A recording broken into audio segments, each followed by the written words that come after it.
عدالتوں پر الزام لگانے اور حملہ آور ہونے والے آج اپنے حق میں فیصلہ آنے پر عدالتوں کی تعریف پر مجبور۔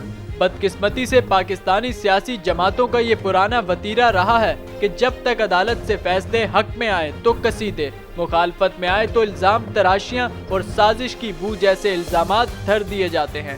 پاناما کیس کا فیصلہ ہو یا العزیزیہ کا، مسلم لیگ نون عدالت مخالف بیانیاں لے کر اپنی سیاست کرتی نظر آئی۔ ملکی اداروں کو اپنی سیاست میں گھسیٹا، مجھے کیوں نکالا کا جی ٹی روڈ سے رائیونڈ تک کا سفر ہو یا نون لیگ کی انتخابی مہم، کوئی جگہ ایسی نہ تھی جہاں عدالت عظمیٰ کے فیصلوں اور معزز جج صاحبان پر تنقید نہ کی گئی ہو۔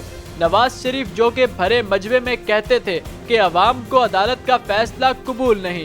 یہ نہیں ہو سکتا کہ 20 کروڑ عوام کسی کو اپنا وزیر اعظم منتخب کریں اور کچھ لوگ بیٹھ کر اس کو وزارت عظمیٰ سے فارغ کر دیں۔